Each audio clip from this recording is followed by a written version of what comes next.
I think from a city planning, just forgetting about the actual complexity of converting the building, making these neighborhoods more mixed use and having more residential in the middle of Midtown instead of it being 100% office is a good thing because that residential activity is what really makes the city hum.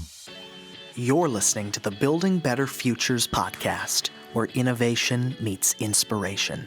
In each episode, host Eric Hurani journeys alongside notable thought leaders who are shaping the future, cultivating exceptional work cultures, and nurturing the next generation of trailblazers.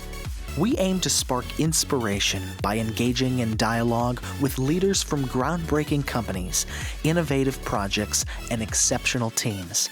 Our goal is to empower individuals to positively impact those around them and leave a lasting legacy of positive change in our communities and society at large.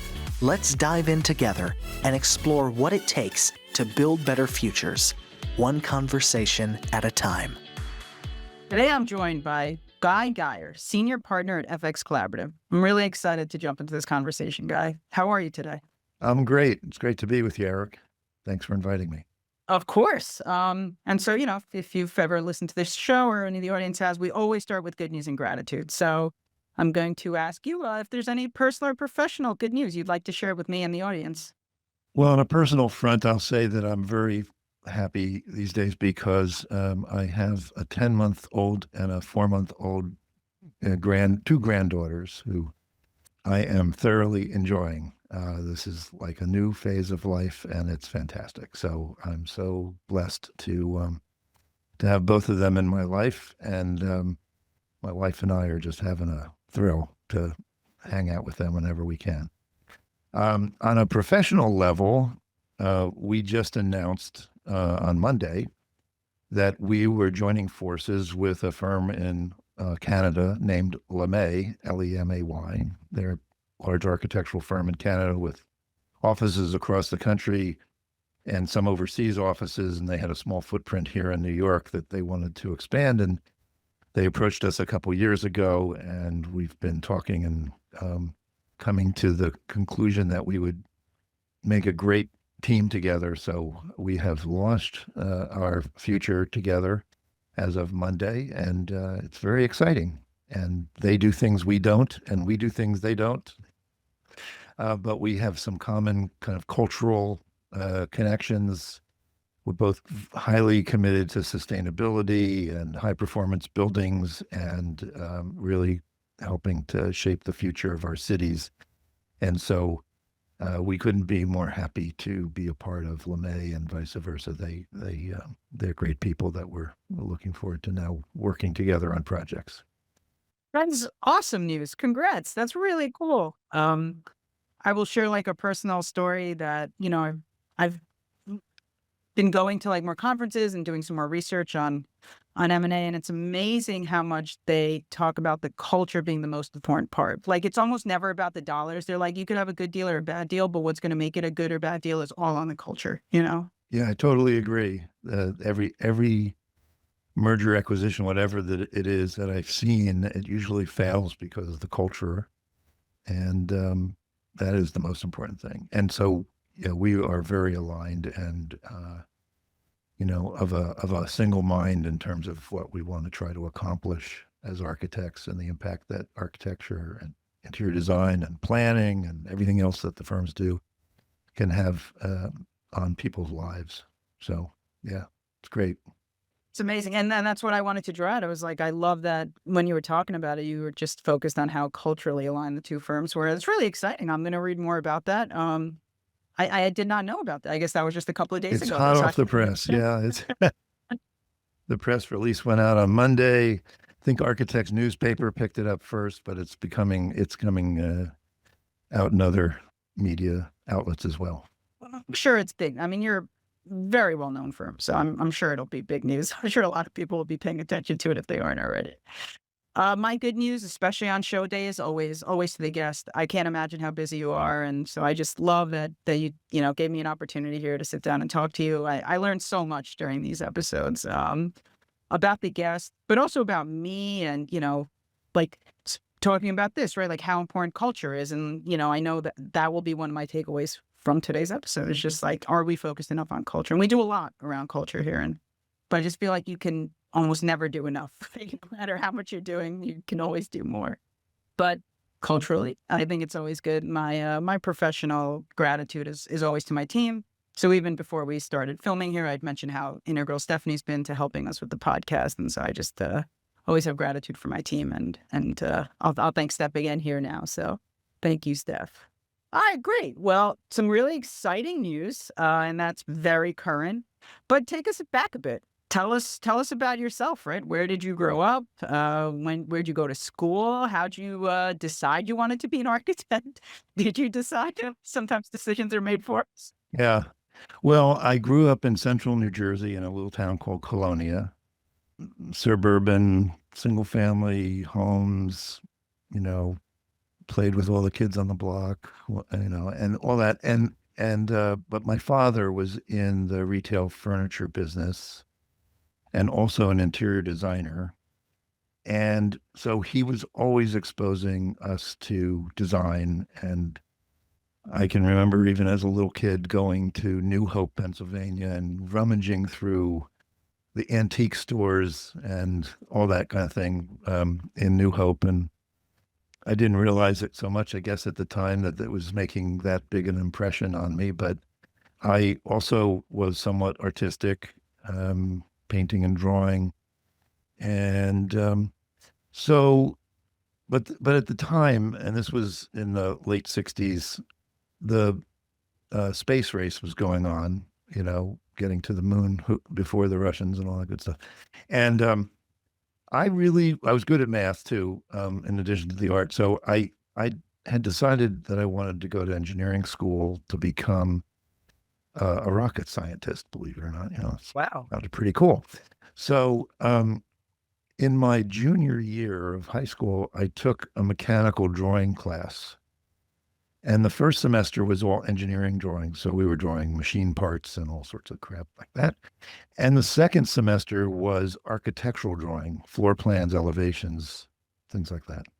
And when I started doing that, I suddenly realized, wow, this is a lot more fun, a lot more interesting than drawing nuts and bolts and machine parts. So I kind of made at that point a decision that I would go to architecture school. And even though my college counselor at the time did not think I was going to get into architecture schools, he was trying to convince me to apply to engineering schools that had architecture as well at the universities and get in under engineering and then transfer to architecture. And after talking to my parents about that, I said, I really don't want to waste a year going to engineering school. I want to just go into architecture. So I applied to a bunch of architecture schools and was fortunate to get into a few and ultimately decided to go to the University of Virginia. So, which was fortuitous on many levels, but UVA had a great architecture school, still does. I'm still very involved with the school. But, Thomas Jefferson was our only president who was an architect. And he designed the grounds at UVA. And it was just a inspiration to me to be there. And so I went to architecture school, graduated, stayed there for both undergraduate and graduate school, and then came out and got a job with a firm that I had done a couple summer internships with and worked there for a long time. And then decided it was time to make a change, worked for a few other firms in the interim, and then found my way to FXCollaborative it's 20 years ago now that I joined the firm. And it's been great, though my whole career, the opportunities that I had and the changes I made through that career all were for a purpose, and they were all kind of to get me to where we are now. And so I'm very blessed to have had the career that I did, that I've had. And, looking forward to going on for a few more years before I retire. Well, so a few things I pulled out of that. I love U.S. history. I love American history. And so I didn't realize he was our only architect president. I know they're like 4 of the founding fathers were land surveyors. Land surveyors will never let you forget that. That one I knew, but didn't know about Jefferson being an architect. That's great.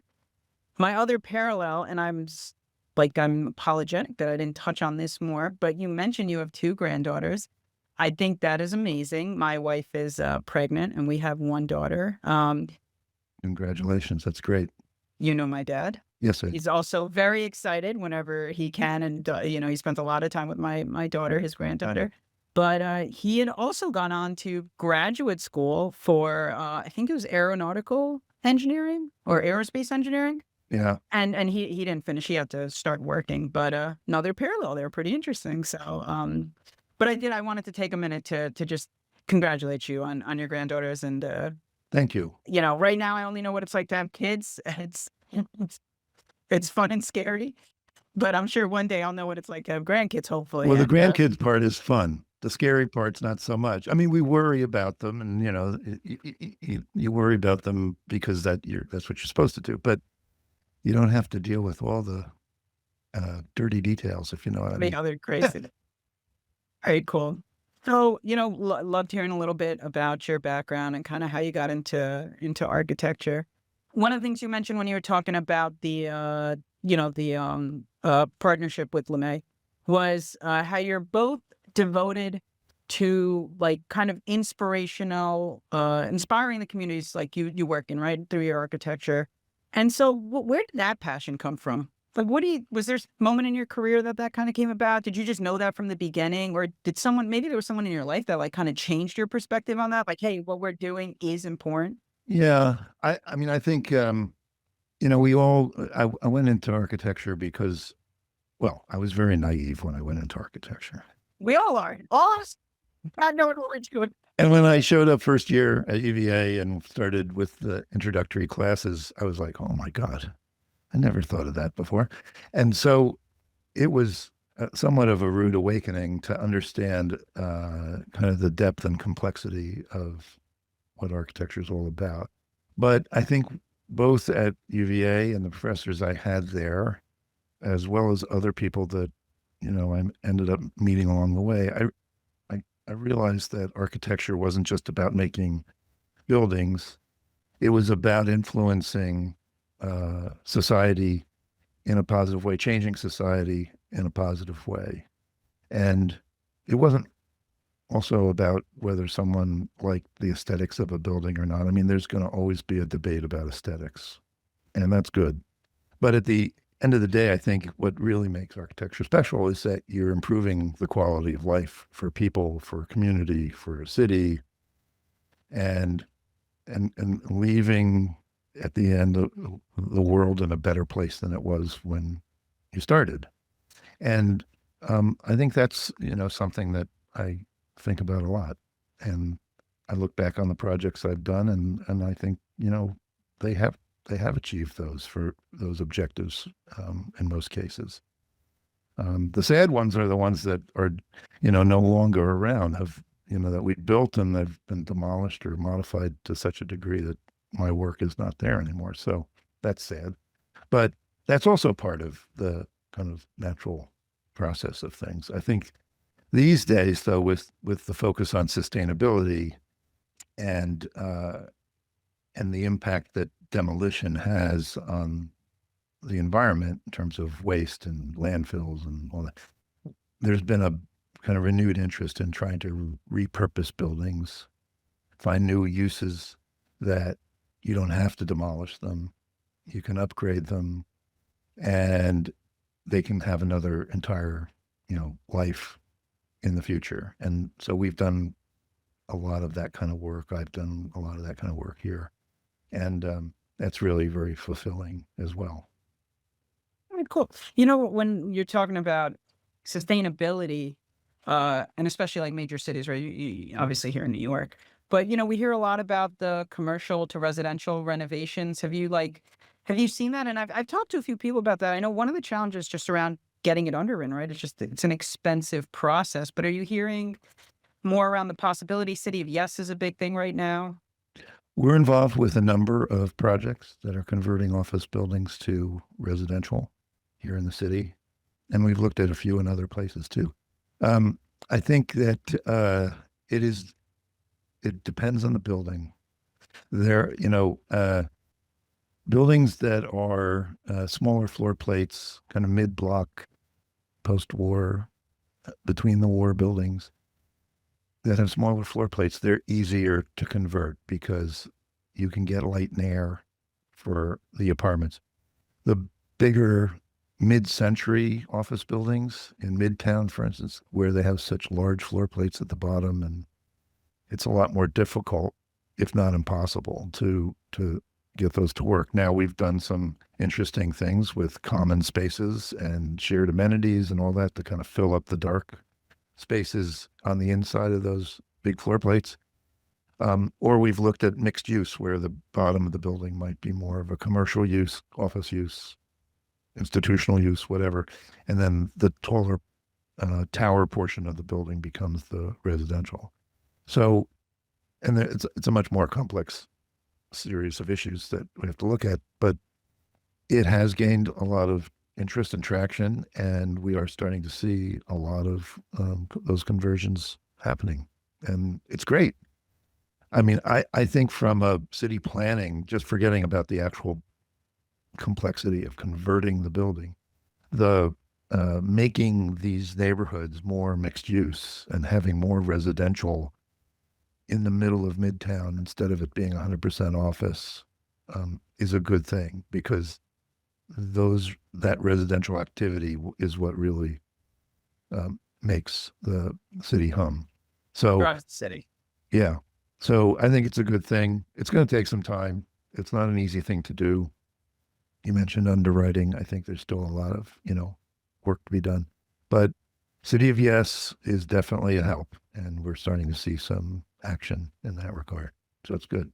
Sure. It's great. And especially for like what we do, always when the architects are busy, that means hopefully we'll be busy in about a year. So I hope this all comes to fruition. I went to a session on the City of Yes, and it by all accounts, the city is trying, and obviously there's always administrative challenges and, red tape and all that. But Well, I think the city is doing as much as it can and working to do more. I think the problems are less are more macro problems that don't have to do with the city. There are bigger economic issues at play. Cost of construction is going up. Access to labor is becoming a problem. Those, interest rates being high, those are things that the city can't solve. So unless until we get some help on a macroeconomic level, we're going to continue to have to find creative solutions to get these projects to happen. yeah, and that was primarily what I'm hearing. I mean, mostly, like I said, it's around the underwriting and financing, right? Like, because the owners want to do it, because they also don't want vacancies, and they see that this is the trend, and we need housing. It's good for the city, it's for the state, it's good for all of us. So, I believe a lot of good people working together towards a good goal, they'll figure it out. We always do. New York is extremely resilient. We always do. Yeah. Yes, we do. So, very cool. So I wanted to, you're talking about seeing some projects that you've worked on and torn down. But I'm curious, like, is there one that sticks out to you in particular, like you were emotionally drawn to for whatever reason, right? I don't know, you worked on a number of different types of facilities. Is there a project that sticks out? I don't have a favorite child. They're all different, and that you love them all for different reasons. There are probably two projects that I are, my favorites, or that I'm most proud of.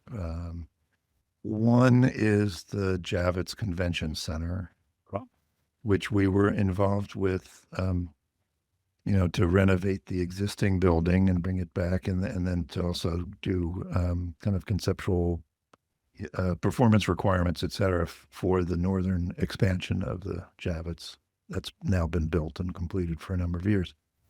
When we first got involved with the Javits, they were looking to expand the Javits, but basically not in the northerly direction. They were looking to expand it in significant ways. Then the 2008-9 recession came along and it kind of squashed those plans, but they rethought what they wanted to do. And it became a kind of renovation in place, if you will, but it was a complete repositioning of the building. I mean, we took the curtain wall, the glass off of the space frame, replaced all the glass with high performance glass that was also bird friendly. Javits was the biggest bird killer in the country. They would send people out every morning and pick up the dead birds. Yeah. It was very sad. So anyway, but we've been a real pioneer in the development of bird safe glass. We helped write the local regulations that require owners to incorporate bird safing in their new buildings. But Javits was a real groundbreaker in that regard. Just could you tell us how that works? I didn't know about that. What is a bird Well, safe there are a lot of glass? different ways to do it. But birds, when they see a glass building, they don't perceive the solidity of it. They see the reflection of it, and so they think that it's clear, and they You can fly it through. fly through it. So there are a number of applications, but the most common are either stripes or dots. And in Javits' case, we use dots. These are Oh, small, cool. they're probably 1/4-inch round dots that are put on the glass, either attached or sometimes ceramic frit is used to do it. But anyway, the dot pattern is tightly spaced. It's about 3-4 inches on center. And so the birds see that, and it helps them recognize that that's a solid instead of a pass-through. So it has reduced the bird kill at Javits to almost nothing. And on top of that, we put a green roof on Javits, which is, I think, still the largest green roof east of the Mississippi. And we didn't necessarily expect this to happen, but because Javits is near the river and it's on migratory patterns, there are birds that nest on the roof now, and it's been incredible. It's like this little mini oasis for them.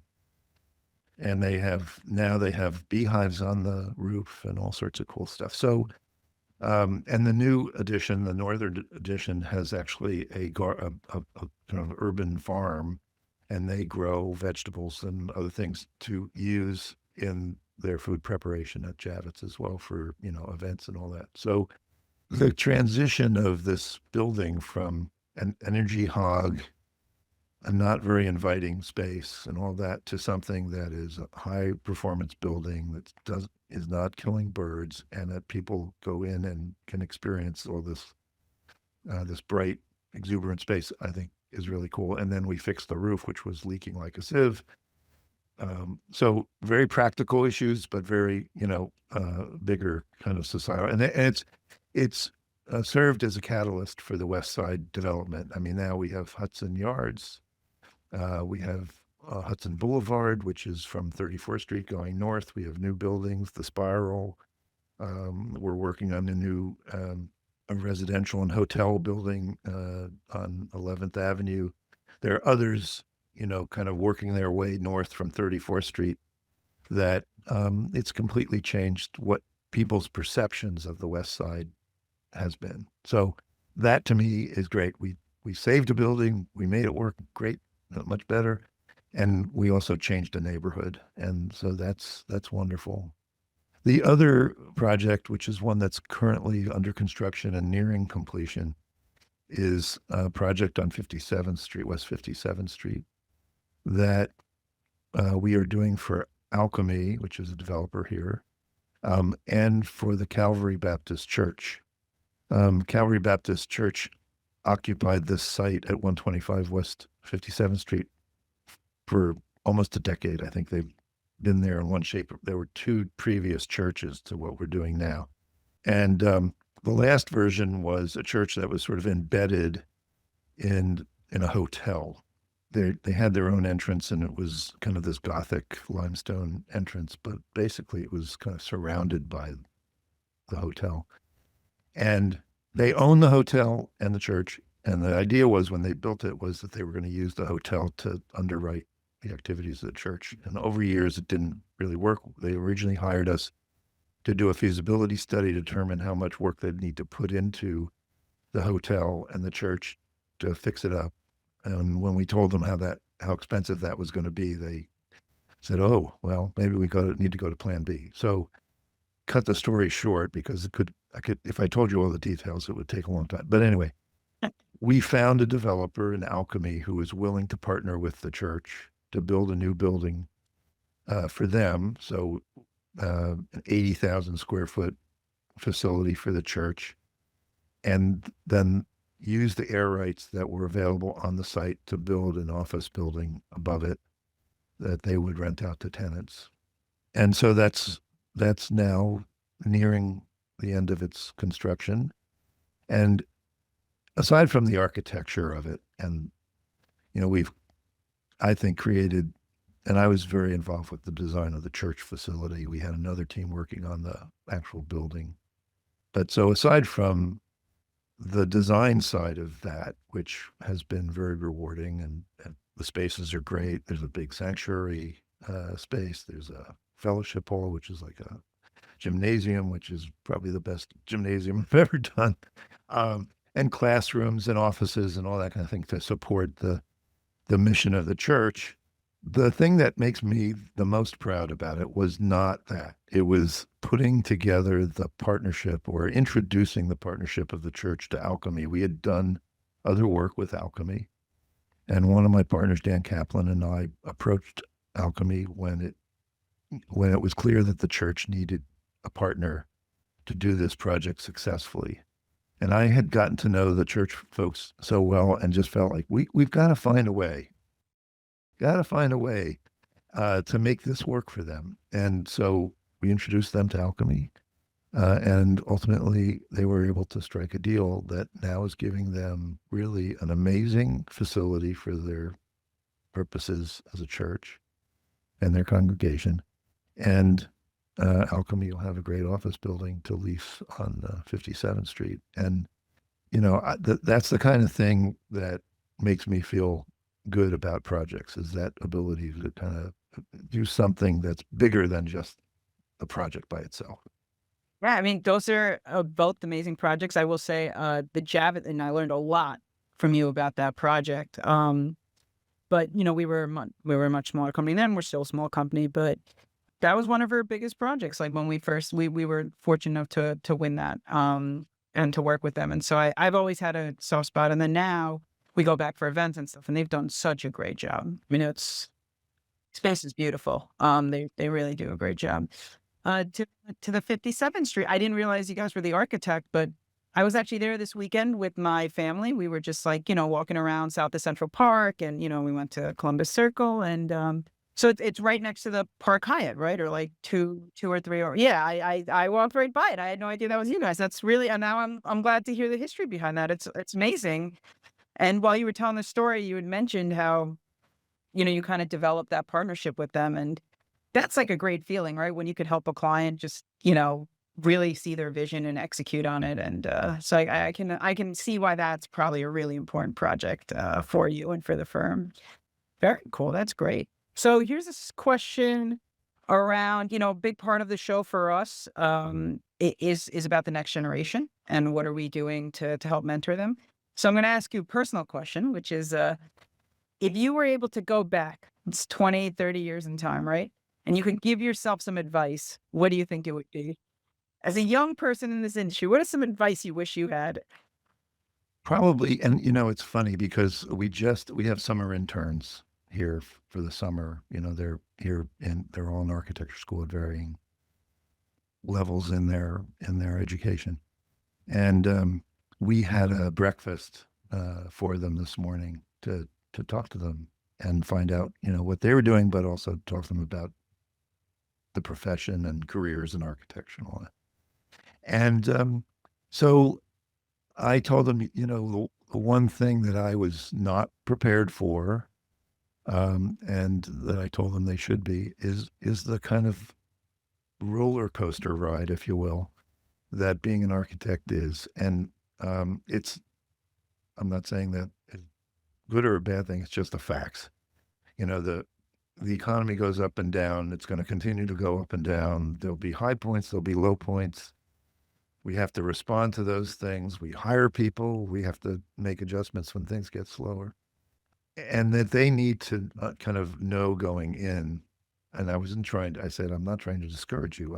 This is trying to encourage you and make you just aware, because out of any of those circumstances, you can find an opportunity, and you can't get discouraged about it because it's kind of just the life of an architect. I mean, you go back in history, the great architects of the Renaissance, they had low points. They didn't have patrons that were paying them to do their work, and they had to go out and find new patrons and all that, and they struggled for periods of time, and then they became famous, and then they struggled again.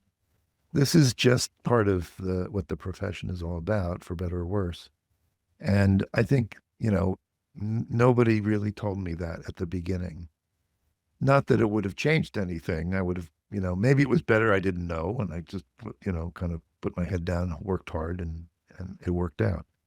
But that's been one thing that I think has been something that's revealed itself over the years, and that I've had to accept and deal with. I think that's great advice. It's actually just funny because I was having a conversation earlier today with like another CEO in the industry who's younger, smaller firm kind of thing.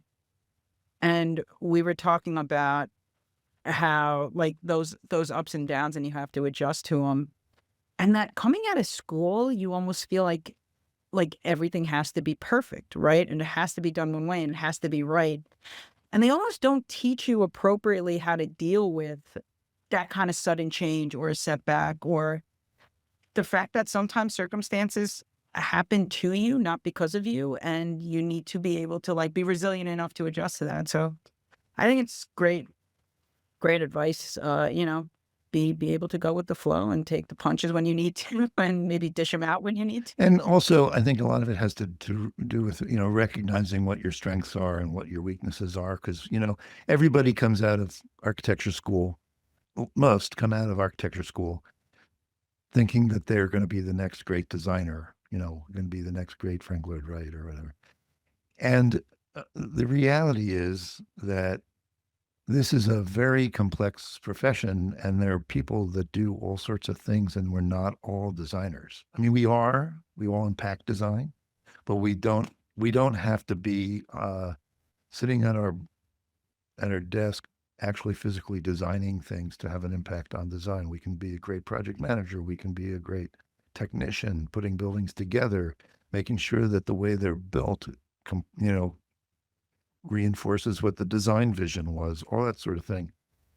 And it's not a one size fits all kind of profession. There's lots of different kind of roles that people can play. And I think if you recognize what you're good at, what you're not so good at, and kind of focus on that and leverage that, then, you can be very successful. Important skill. Understand your strengths, understand your weaknesses, understand how they impact everybody else. You just mentioned, so your summer intern started. Tell us about that program. What do you guys, how do you structure it? How many interns? I mean, it's great to hear. I love that our industry does stuff like I this. think we have 6 interns this year. Every year is a little different, just depends.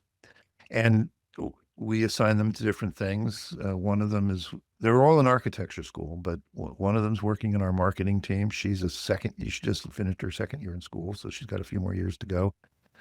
So she's working with our marketing team, doing great. We have another guy who's working on sustainability, because that's what his focus is in school too. And so he's working on some sustainability projects. And the others are assigned to different project teams to support what those teams are doing.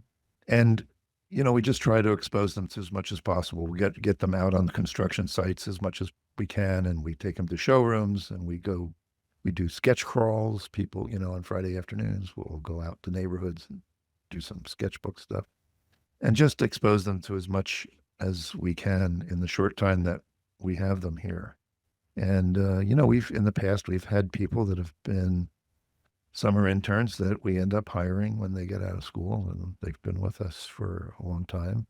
And, it's just, it's something we feel very strongly about, that it's a big part of giving back to the profession to make sure that we can bring the future architects into the office to help expose them to the profession. And, most of the time I think it reinforces what their decisions were about being an architect. Maybe occasionally they say, hey, you know what? This is not really what I thought it was going to be. Maybe it's time to make a change.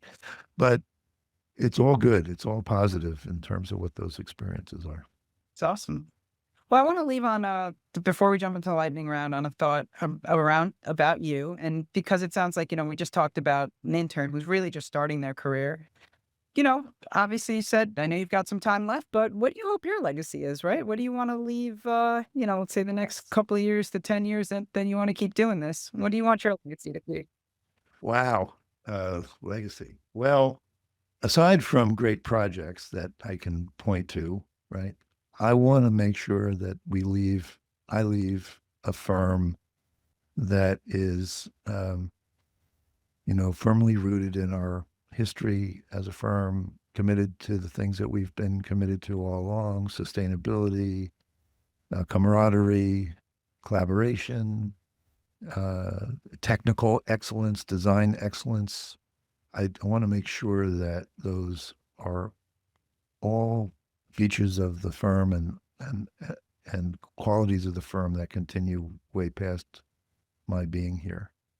And I think if I can do that, and I think it's it's baked into the firm's culture to a large degree. I mean, we were founded 47 years ago, and Bruce Fowle retired, I don't know, now it's maybe 15 years or so ago. And Bruce really embedded a lot of the cultural qualities that you see in the firm today were established when he was here and when they founded the firm.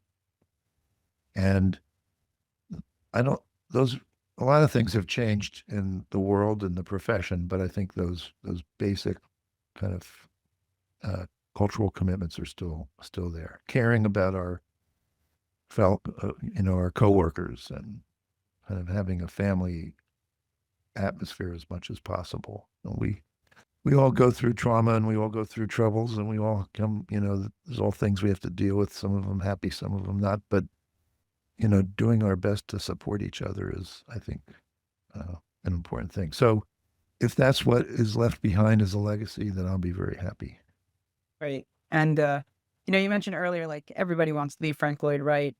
And I think it's interesting how over time, probably what you want your legacy to be changes. And I know for me, it's true, right? Like when I first got into the industry, it was all about like, can we work on the biggest projects, and can we, do that? And there's still a little bit of that. But the more like, as I progress in my career, the more it's like, well, can I develop other leads of your sentiment there?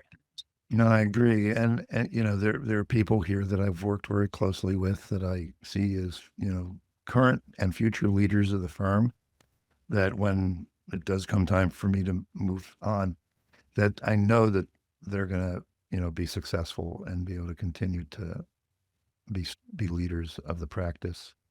And that's where I'm focusing my time now, is to make sure that, whenever I do take the next step, that there will be people that I've put in place to be successful.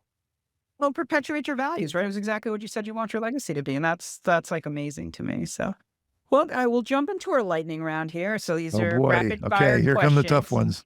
So I'm excited just to learn a little bit more about you. But first one is, do you have a favorite band? Favorite band. Well, I have many favorite bands. It just depends on what the kind of time frames are.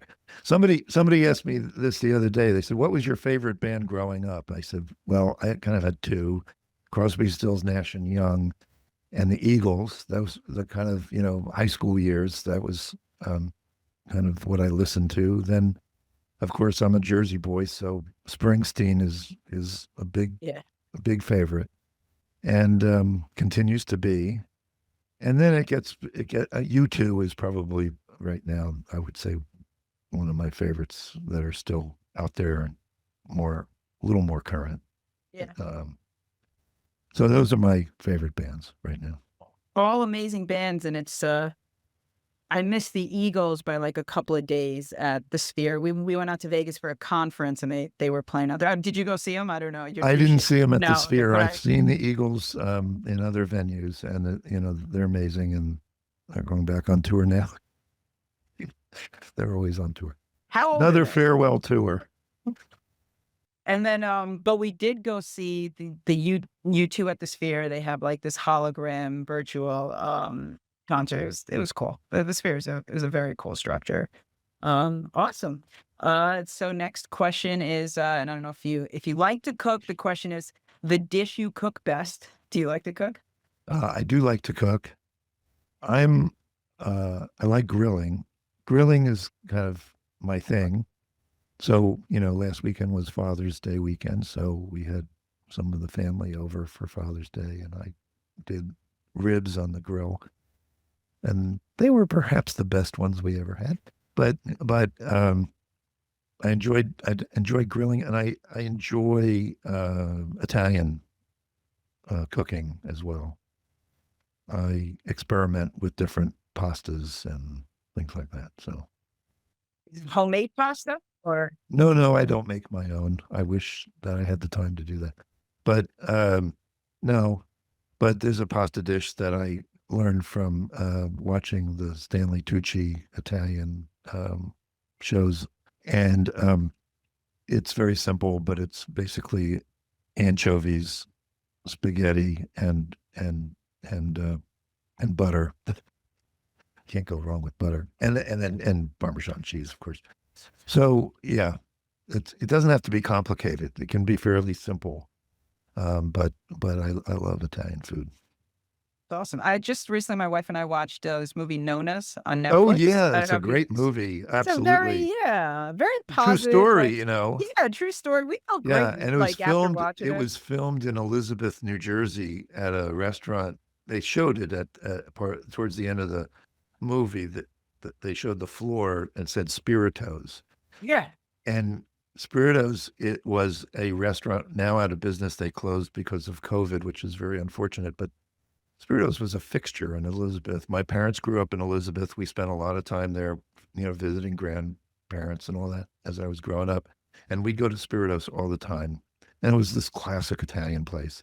And so the movie was filmed there, even though the restaurant is closed, because the real Nona's is on Staten Island. So, which I would love to go to, but I got on their website and it's like booked into forever. Yeah. You It's good. can't get a table. So yeah, Once they make a movie, it's very hard. Like there's another, I can't remember the example. It was like a restaurant I was happened to go to. And then all of a sudden it was like ranked on something or whatever. And I told my family, I was like, oh, the food's good. We should go there. And then like after it got ranked, we could never get there again. But I like walked in. I just like walked in casually. I was able to eat there because no one knew about it yet. yeah, But, yeah. And last one, and then I'll let you go. But do you have like a favorite board game or activity you like to do with the family or growing up with your friends? Well, I'm a golfer. Oh, there you go. Another thing you and my dad share in. Have you ever been golfing with my dad? I have not. Well, he have not. loves to golf. Okay, well, I am a golfer. I love playing. I love pushing myself. I'm very critical of myself. But occasionally we get rewarded on Father's Day. Not to brag too much, but on Father's Day, my club had a parent-child tournament. So my son and I played together, and we won. So I was blown away. I mean, he's a good golfer. He's really into it, and we play well, and we're very competitive with each other when we're just out playing a friendly round, But we got into this tournament on Sunday and ended up winning, which was very exciting. So that's probably my biggest pastime, although I love travel. I love to, we were in France a month and a half ago.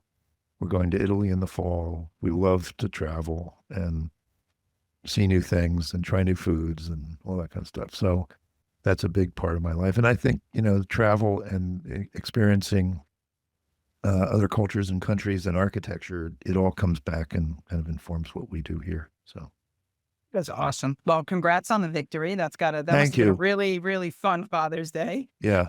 And thank you for your time here on the show. Learned a lot. Loved hearing about your perspective on architecture. Excited to see what you guys do with the city next, because architects lead the way in a lot of ways. But that's all the time we have for today. Do you have any parting words or anything? No, I'll Close just say questions? thank you very much. I appreciate you inviting me to be on the podcast, and I've enjoyed it myself. And look forward to seeing you and your father sometime soon. Awesome. Yeah. Well, we'll probably see you AIA golf outing, right? I can only imagine it. I will be there. Yep, I'm definitely going to be there. So we'll see you then, if not before. Awesome. Thanks everyone for listening. Keep an eye out for our next episode and enjoy the rest of your day. Thanks, Eric. Take care. This episode is brought to you by Infinite Consulting Corp., your go-to firm for MBE certified project and construction management consulting. Discover how Infinite can help you build a better future at infiniteconsultingcorp.com.